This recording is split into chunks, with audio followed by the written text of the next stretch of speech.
Morning, everyone, and welcome to the Risk Agenda, Emerging Threats in an AI Landscape. Thank you so much for joining us today. We're really glad that you're here. My name's Adelaide, and I'll be the host for today's webinar. So just whilst we're waiting for everybody to arrive, let's kick off with a quick icebreaker poll. So I want to ask everybody what the top concern is that your finance team is facing right now. So that will come up on your screen. I'll give you a couple of seconds to respond. So I can see quite a range of answers at the moment. So I can see cyber, I can see data and financial security, talent shortages. And actually, I think that's quite telling. So we're hearing all about these challenges from a lot of finance leaders that we're speaking to here at Weel. And the good news is we're going to be touching on these challenges today and sharing some brand new benchmark data so you can see how your finance team stacks up against your peers.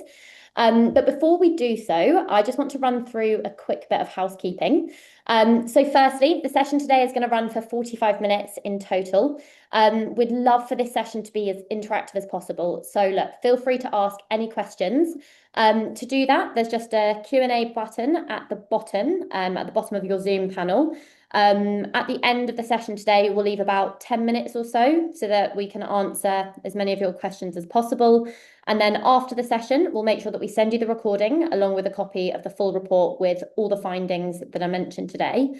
So let's get started. Time for some introductions. As I mentioned, my name's Adelaide. I am an account executive here at Weel. And look, a massive part of my role is speaking with finance leaders to understand what's keeping them up at night and where their teams are stretched. Interestingly, I actually hear the same concerns coming up time and time again. So it's the threats facing finance teams today don't really look how they did 2 years ago. And AI at the moment is accelerating that change on both sides. So today's session is going to be about cutting through the noise and giving you a clear picture of where the real exposure is. It's quite a meaty topic, and that's why I'm really pleased to be joined by Weel's CFO and COO, Damon, and also James Farrand, Head of Partnerships at Eftsure. It's great to have you both here.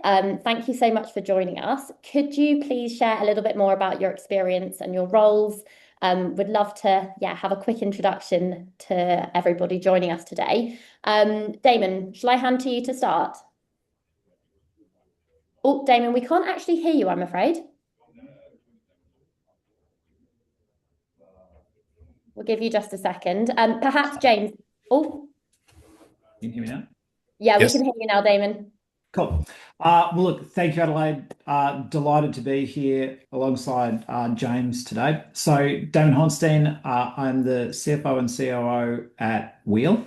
My background, I spent just over a decade at Citigroup in their global investment banking team. So, working with boards, CEOs, CFOs on transformative M&A or capital raising initiatives.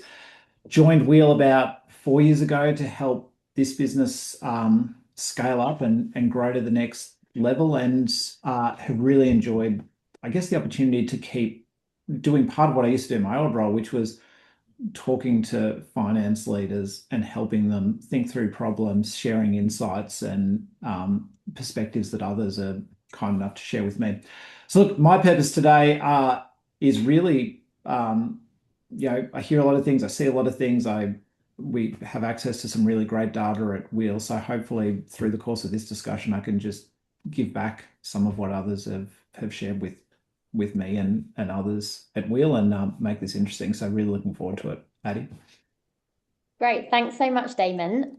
James, I'm going to hand to you now. Could you please share a little bit more about Eftsure and also about your role there? Sure. And thanks very much to the Weel team for having us on today. So maybe just a quick little synopsis of what Eftsure does. It's a fraud prevention, fraud identification, and payments platform designed to help you ensure that you're paying the right people. So there's a whole lot that goes on behind the curtain to ensure that happens. But the core role for myself at Eftsure as Head of Partnerships is to ensure that we're working as closely as possible within the ecosystem of payments, within the ecosystem of financial operations, to ensure that we're able to present the data that we possess across all of your processes from beginning to end. So whether it's expense management or procured pay, whether it's with the ERP or the payments themselves, my role is to ensure that we're working with all of the relevant vendors to ensure that that information is presented to your finance teams and to your controls and risks teams as simply as possible.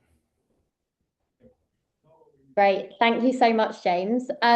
So look, before we dive into some questions, I just want to give our audience a little bit of context about Weel's latest CFO report, Finance After the Pilot, which will be driving our discussion for today. So today, we're going to be focusing on Chapter 5 of the report, the ROI Reckoning. So this report showed us that AI adoption is pretty much near universal now, but measurable ROI remains elusive for most. So Chapter 5 really examines the other side of that equation. So what's standing in the way, and more importantly, where the risk lies. Damon, could you tell us a bit more about the report and which findings stood out to you from this particular chapter on risk factors?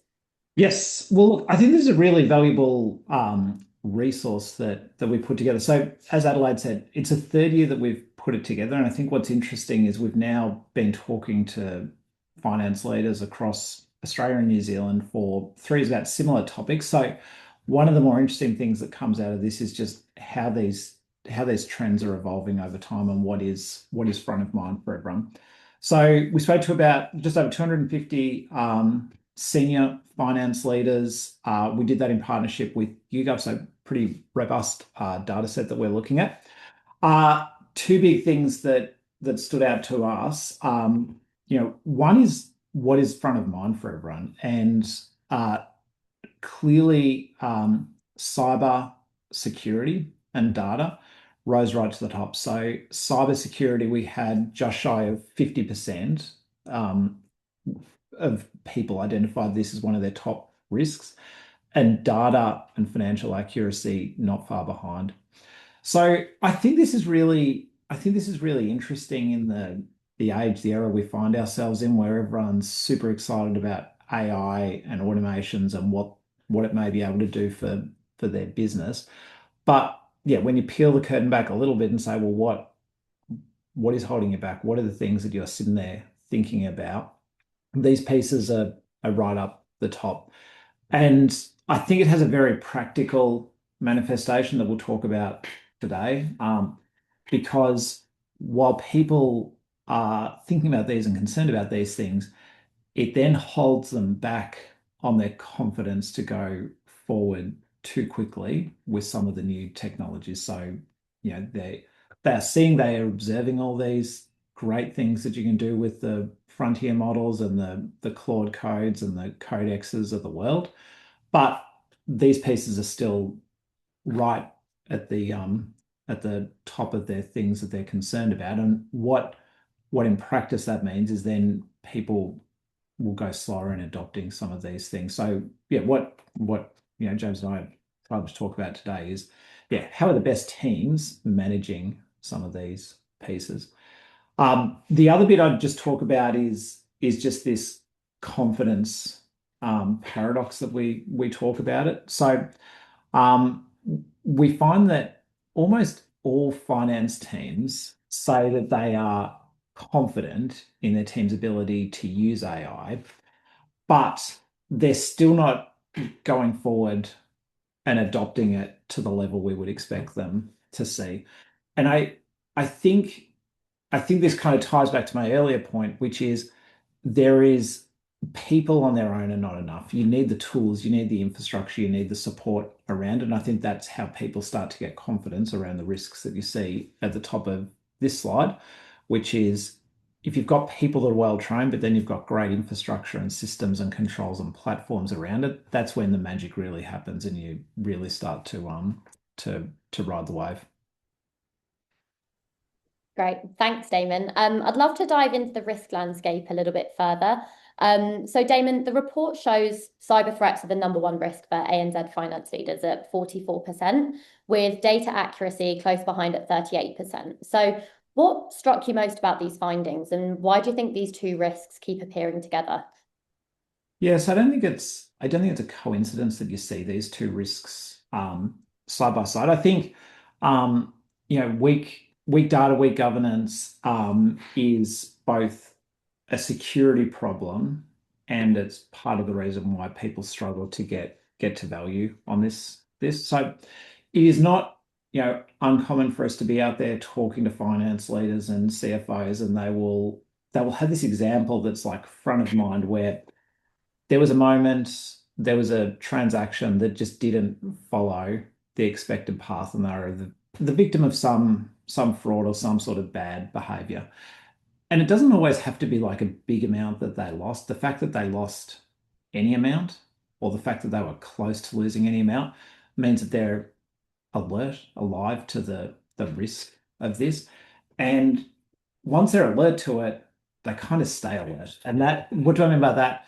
It's now like on their mind, they are thinking about it.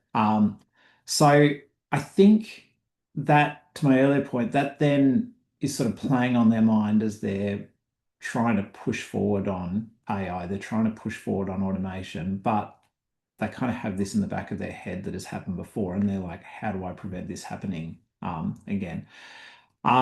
So, and I think the other bit is, we'll talk about a little bit about this today, is there's kind of a growing role convergence playing out as well.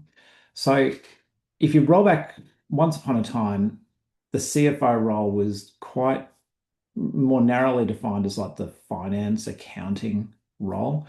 I think increasingly we are seeing finance leaders take responsibility for governance and for risk pieces, which means, these bits are on their mind. And, if you're going to push this across the company, like a focus on governance and controls, you need to make sure your own house is in order in the finance domain. And so that is where I think a lot of these things come to bear. They're thinking about automations, they're thinking about AI, they're seeing what is possible. What you might be able to do if you get these automations up, but they just need the comfort that there are the right governance and controls and platforms around it, so that they can move quickly, but also know that the risks are managed.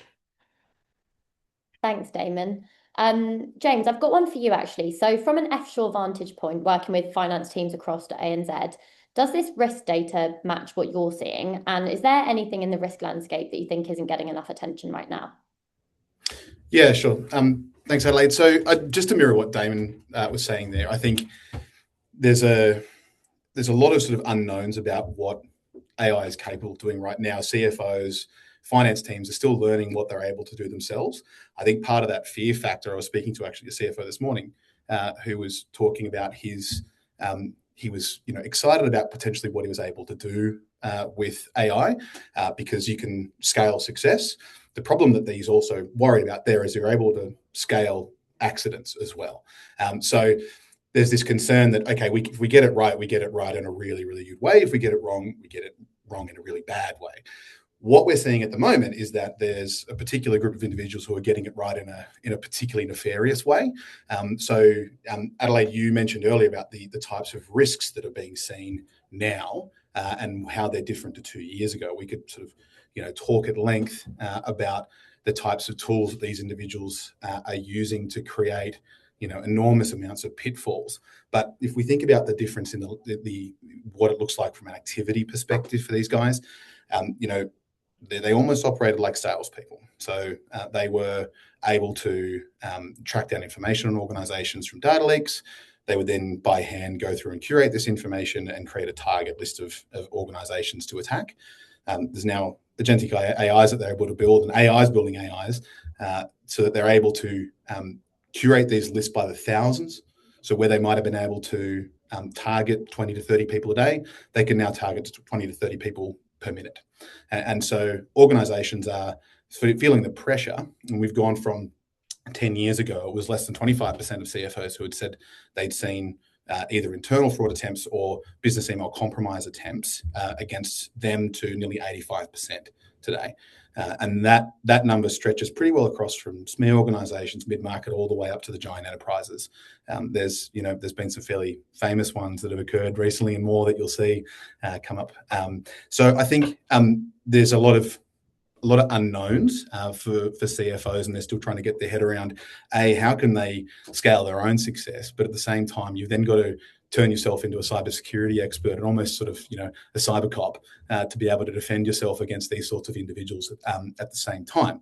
So I think that's probably one of the pieces that I know that you said sort of 48% of CFOs were talking about this risk, and what I would sort of challenge at this point is questioning do the other 50% and actually understand how the same technology is going to enable them, because boards are saying to CFOs, we're asking you to skinny down your operational costs by 35% across your finance and ops teams. That's a fairly consistent message. That same technology they're going to use to do that will also be used to attack them at scale with no ethics and compliance. So I think there's probably a question there. I'd love to hear from, there's people with fear, sort of righteous fear. I'd love to hear from the other 52% who are saying they don't have fear of that. Because it's there might be something that they understand that some of us don't, but the likelihood is that it's just they're just purely underestimating the volume of people who have intention to get into their coffers. And I think, maybe just to build on what James shared there, I was speaking to someone that used to be a founder of a payments company and is in a different industry now. His business had been the victim of a fraud just in the last couple of weeks. And what was really interesting about the discussion that I had with him is he has like a finance team. There was someone had fallen victim to a phishing type attack and clicked a link. But even for like someone that was so familiar with payments, so familiar with like the risks, he was kind of lamenting to me that his business was still a victim. And I think this really is kind of the point that you're building on, James, which is I think everyone is a target. Like if you have a bank account, you've got funds in it, you are a target. I think the people that go after these are not discriminating based on your knowledge. Often they're just sort of blanket campaigns that targets everyone.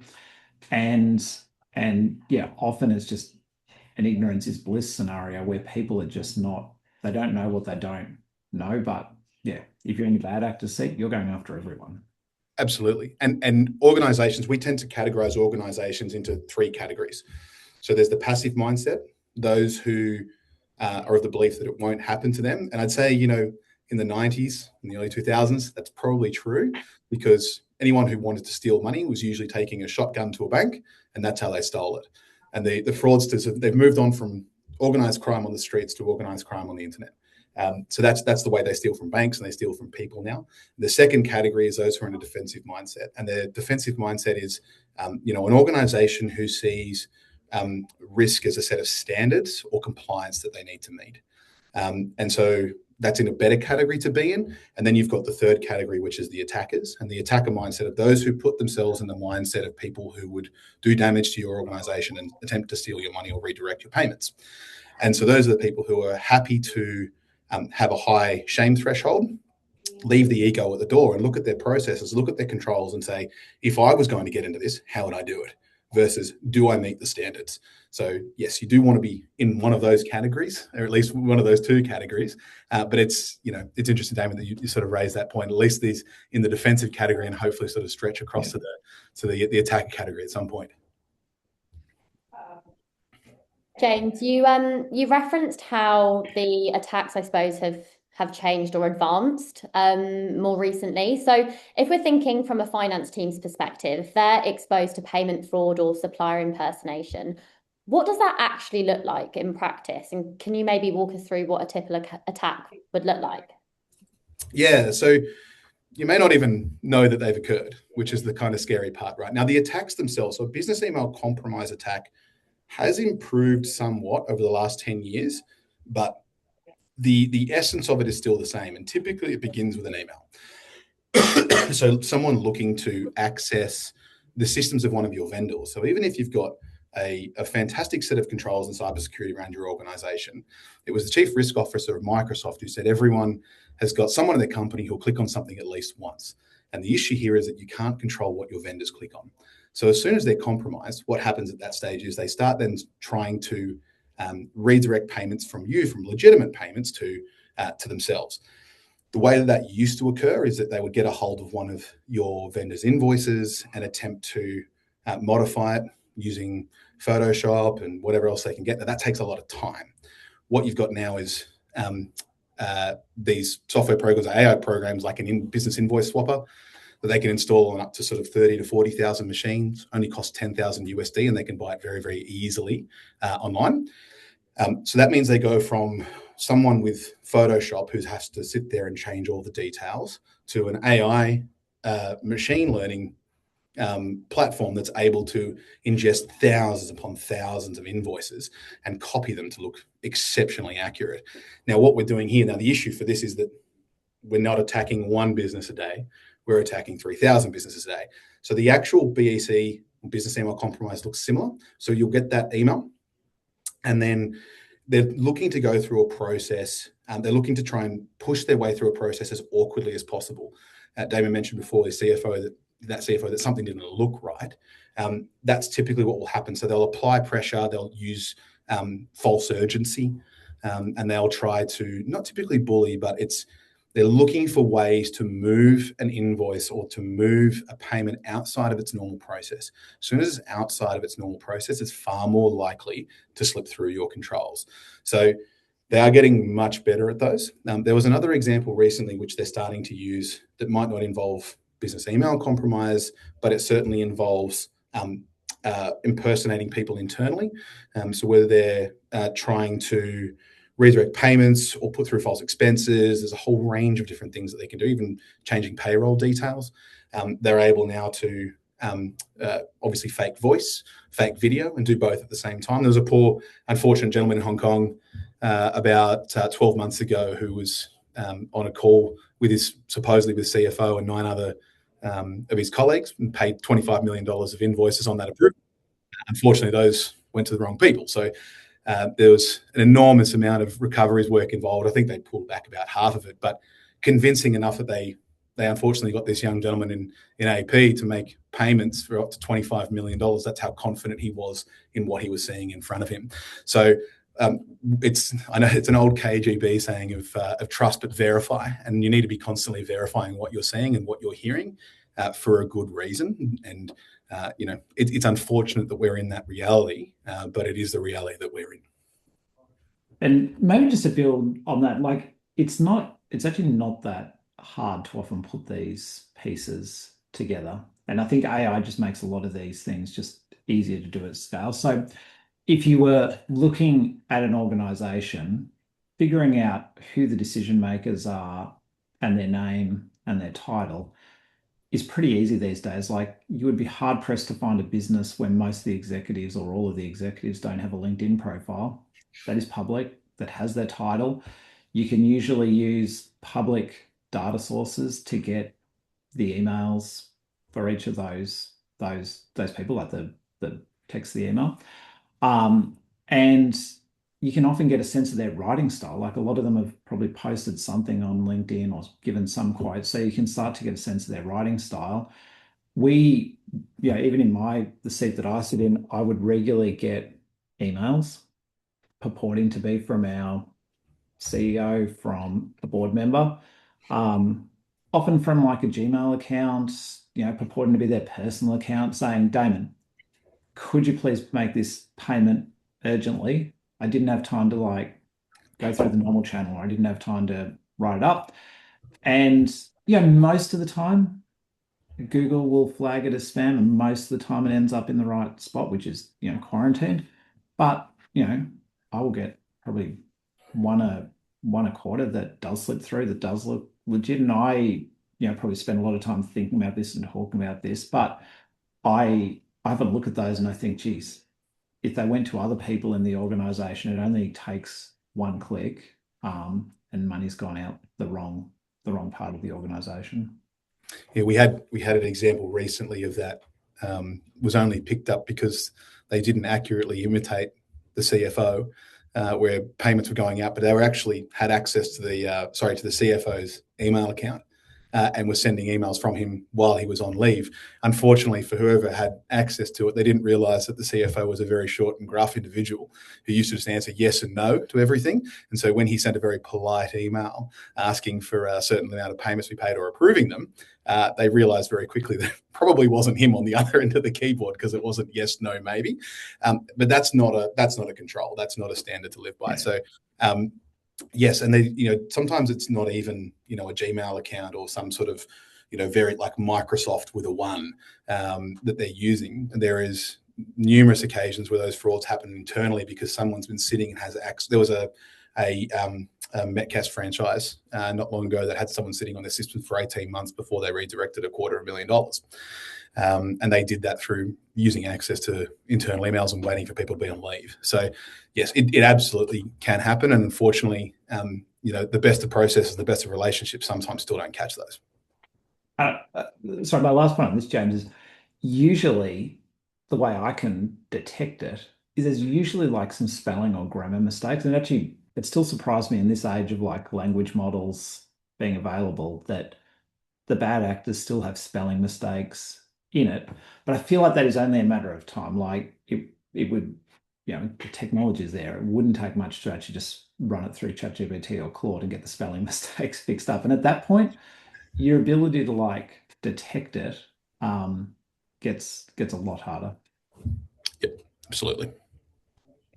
I suppose we've spoken quite a lot about bad actors externally trying to enter into organizations, but another thing that we touched upon in the report was internal fraud and human error as another quite significant concern at about 26 to 28% respectively. Damon, maybe this is one for you. So how does the manual process reliance actually connect to the risk exposure? And I suppose, is the problem a fundamentally data problem? Is it a process problem? Is it both? I'd love to get your thoughts. Yeah. Well, look, I think the world over, like most fraud is actually internal fraud rather than external fraud. Like that is actually the bigger attack vector. Why is that? Because people internally have access to the systems. Like if you're external, you're trying to get someone to skirt around a thing. But if you're internal, you've already got the ability to do it. So look, I think most organizations, particularly just small, like you have a high degree of like trust with the individuals and you know them. But naturally, as organizations grow, you are bringing on more people for the founders, the principals of the business. You're getting, steps removed from people. And at some point, there are bad actors in the world. And at some point, one of them may find their way into your organization, or maybe they start as a good person and they are just tempted by something.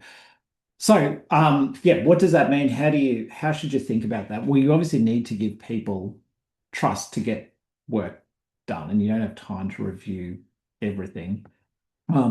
Look, the best organizations we see, they have just found ways to automate the processes while still having the controls in place. I think the almost every time you go and look at like case studies on how the bad thing happened or how it got through, it's usually because there was a manual workaround or a manual process that someone had either done as a one-off thing, or the process was always manual and it's always done manually. But that is where the breakdowns happen.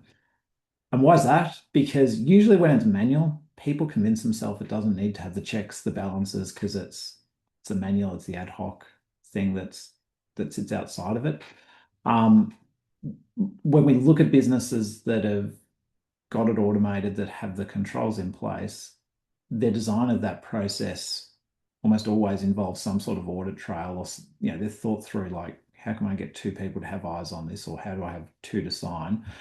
And in doing so, they create a record. It's pretty hard to get around that. So I think it's obviously an ideal state to get to, and you don't get to that state overnight. But I think it has real benefits, not just for like the cost piece James is talking about, because I think that is very real. I think there is cost pressure in organizations, not just for cost, but actually for the security piece as well. And then I think the other part is like data, the way data looks is changing. So, roll back 5 years, 10 years, there was this concept of like waiting overnight or days for like batch processes to run. And so you just had to kind of build that into your psyche and how things worked. And yeah, particularly for manual processes, it would be, well, I'll just do this manually because I don't have time to wait for the batch thing to run overnight because I want the payment to go out today. I would say in 2026, that excuse doesn't really hold much weight anymore. Like I'll say most because there will be some exceptions, but by and large, most technology vendors, most banks, most payment providers should be able to deliver data instantly or pretty close to it. Like I think if you've got processes that are running overnight, it's probably worth probing that and asking questions why that is still happening or necessary. And then if you've got the data that's contemporaneous, that's real time, then you should have less need for anyone to be going outside of those defined controls or those structured systems and processes. So I think that is kind of a bit of a paradigm shift for people. I think when you've got the data that is real time, you just have so much better visibility, so much easier to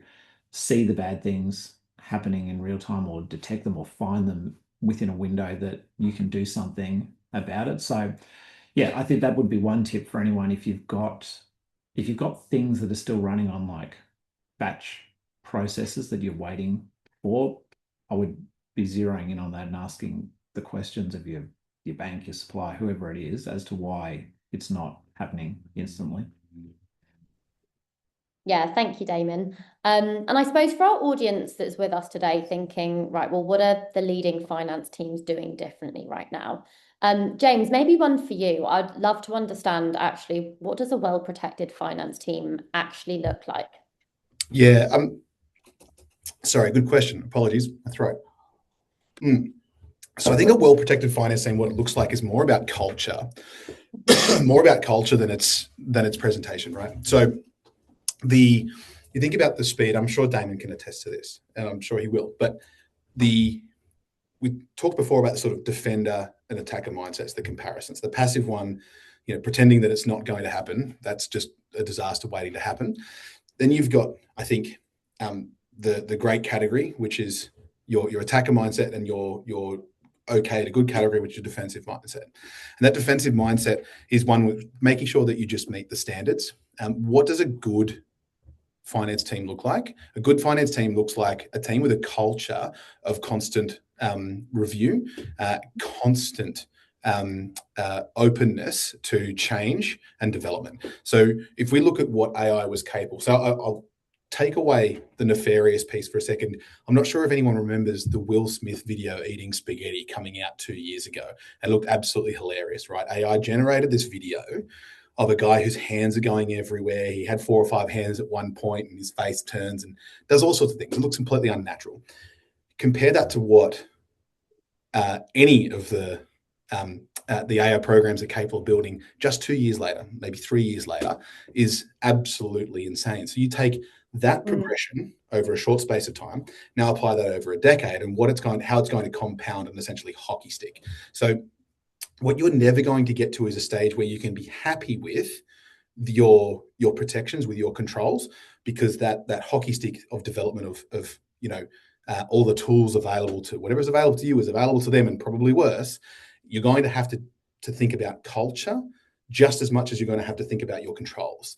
And what I see more often than not is both the internal frauds, which Damon accurately mentioned, happen more often than your externals. The fact is they just don't get picked up, as well as your external frauds, your business email compromise frauds, or whether it's an AI spoofing fraud. Being aware that once you feel like you've got that covered, that's not your final stage. You're going to need to be constantly thinking about the future and constantly thinking about your ability to develop and grow. As soon as you're quite happy that you're feeling like you're covered and protected, you will very quickly become the low-hanging fruit. And there's this concept within sort of cybersecurity land that if you're in that, assuming that you're not in the bottom 30 to 40%, will keep you protected. But the problem that we see now is because the technology is improving so rapidly, if you sit still, you will very quickly fall into that bottom 30 to 40%, and it will sting you because, you think about how a standard criminal behaves when they're burgling houses. They go along just checking doors or checking car door handles until they find it quickly.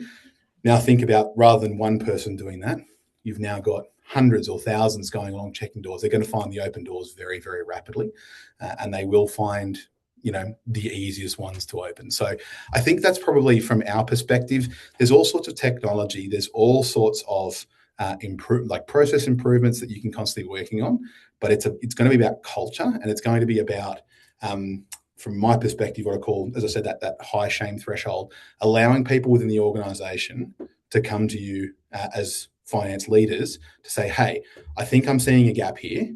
I think I'm seeing a mistake that someone's made, or a mistake that I've made, and that we reward that as a good thing, that we leave our egos at the door as leaders to be able to accept that, whether that's, constructive criticism or someone coming to you and saying, I need a mistake, I need help. Those are the sorts of teams that, even if there are gaps, they'll find them and patch them, rather than, we think about a traditional, I don't want to say hierarchical organization, but if you operate in that sort of style, you'll be far less open to self-improvement and to organizational improvement than you are to someone who's happy with the status quo and thinks that they're up to speed and not open to that constructive criticism. Yeah. Thank you so much.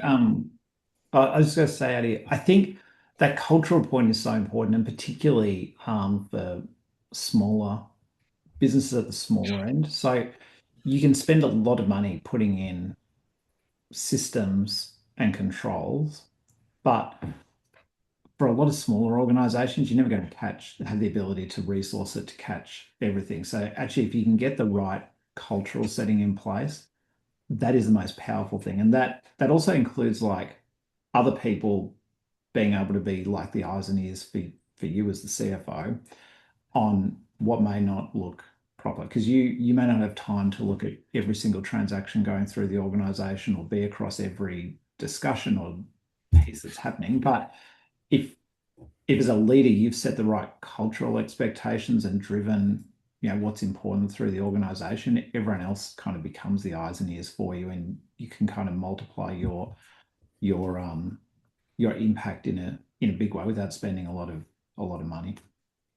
Just before I want to mirror what Damon said there, absolutely. But the only thing I would say is that culturally speaking, we saw a really interesting one last year of an international airline, who everyone will know, was defrauded for just under $10 million.